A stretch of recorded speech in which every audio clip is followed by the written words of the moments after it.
Hey everyone, welcome along back to the channel. So I wanted to get hands-on with a tool in this video because we've done a lot of them which have been really conceptual. We've just been talking about the technology, talking about the process and how it could work. So let's get hands-on with a bit of service operations magic inside the ServiceNow platform.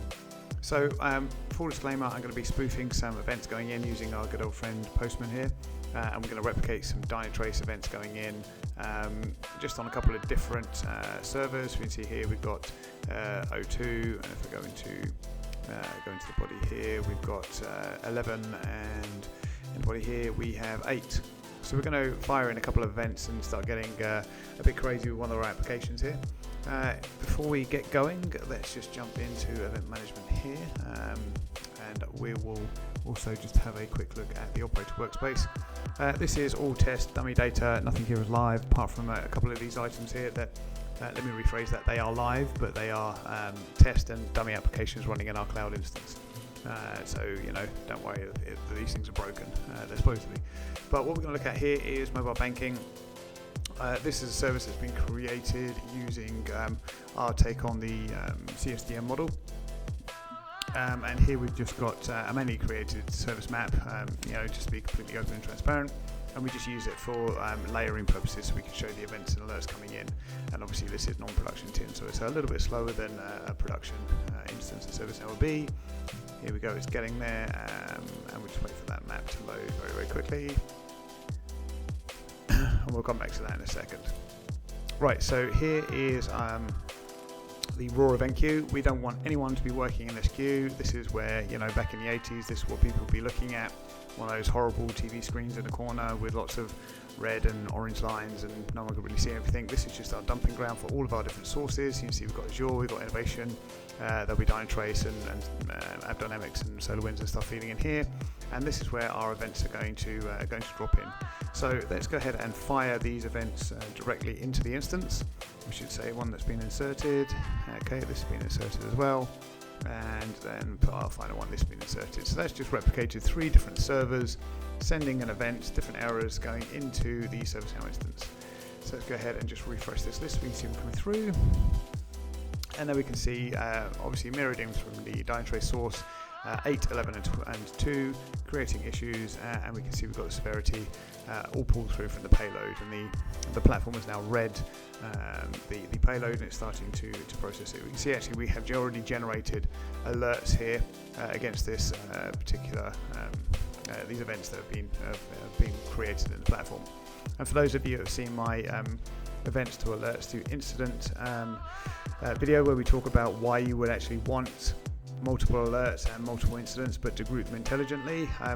This is exactly why, because these are 3 different assets and different errors that are coming from those assets. If you haven't seen that, go and check that one out, because it explains a lot of common misconceptions. So let's jump over to the alert table. If we just go into all alerts, and what we'll see is some whiz-bang magic is going to happen, and we've created these 3 alerts here directly off of the instance that were created. They're all open. We've pulled through the node and linked that to the configuration item in the CMDB, and as you can see, incidents have been created for all 3 of them here, 0, 1 and 2, going in chronological order.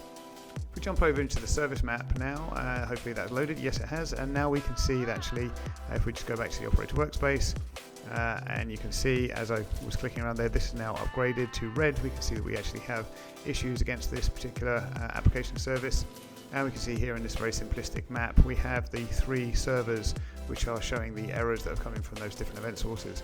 This is really important because the CSDM CMDB model behind is working, and basically what has happened, these 3 individual servers that are not related to anything, let me rephrase that, these 3 individual servers that have relationships within the application have been bundled and contextualized together, and the platform understands that it's part of this wider thing called mobile banking, which is obviously a critical service here that we've got running in our organization.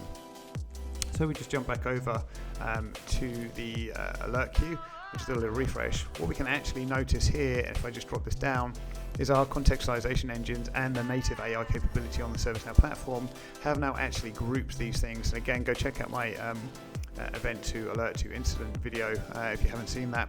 What we've now done is we've created a parent alert here, so 74095. and we've linked the alerts that were generated from the originating events that came in from our Dynatrace platform to them as parent to child. And we can see we have this as a group sets that seem to be grouped that we put in, and these are now secondary. What this basically means is we have that parent-child relationship, which means we can now track these things through individually.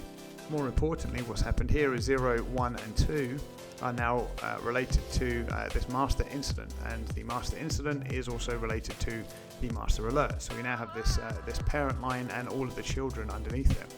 So if I jump into that incident here, just wait for that to load, what that's going to allow us to do is actually monitor individual SLAs against potentially individual teams. Let's just say, in argument's sake, make sure I clicked on that, for argument's sake, that we had different teams that were looking after different components of the application. Maybe some of them are different geographical locations, some of them are actually an outsourcer, and some of them are internal teams. We can now monitor all of those incidents individually, and we're running basically what is effective now a major incident process, or just an incident process that has multiple teams running against it, right? So here are the 3 child alerts, child incidents. We can see the event management has been placed in as the caller, and these would be assigned out to the relevant teams going to look after them. And we can see that the priority of those incidents has been set here. We can also see we've got all these related alerts, including related records here, including the affected CIs that's pulled through directly from the event payloads that came through.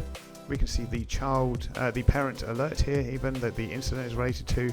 We can see all related alerts, obviously, where we've run this in the previous demonstrations of this particular incident. Now, I just want to draw your attention up here because this is the parent incident. What we've actually done here, while the impact is low but the urgency is high and the priority is moderate, and this is taken from a complicated priority matrix in the background, where we actually look at how many services the components are running, the criticality of those components, the criticality of the service, and the component services if you've broken them down to offerings and so forth. And what the platform has done in configuration with our with our context engines is actually said we think that this is potentially a major incident based on those ratings, and what it's done is actually logged or assigned the parent incident here in this case to the major incident management team and to the major incident manager. So if we now launch the workbench within incident management, that's now going to launch the major incident workbench because this is a candidate. And what we can see is all of the information that we would need to go and make a decision is actually here. So we know the impacted service, we see all of the alerts including the parent, we see the child incidents, we can see all of the CIs, and we can now go ahead and make a decision whether we should promote this to a major incident or we should reject this as an incident candidate and just look after it in normal incident management. But everything has already been done in terms of the incidents have been created and assigned out to the correct support groups. So really this is just such a clean way of working when you're dealing with multiple ingest sources. That could be multiple event sources, multiple log sources, or metric sources. You can cast this net as wide or as deep as you need across multiple technologies, all included within the same service or business applications or service offerings out to your clients. So I just wanted to pull the rug back a little bit, or pull the curtain back a little bit, and give you a hands-on view on what service operations actually looks like when you're running it in real time. So we've seen the events that have come in, we've seen those events processed and alerts created, we've seen those alerts overlaid on top of the service map, we've seen those alerts then processed against the CSDM model in the background to work out what service and what application that's part of. We've then seen the platform run calculations against a priority metrics to say, actually, we think this is a major incident, so we're going to create a parent alert, we're going to create a parent incident, and we're going to assign the children alerts and incidents to the correct parent, and then we're going to recommend this as a major incident candidate out to the major incident management team. So that's the first time that a human really has to get involved. That's literally scratching the surface. I think that is really, really powerful for pretty much every ServiceNow customer out there, or potential ServiceNow customer out there, and it's just a quick glimpse on what service operations can do for your organization.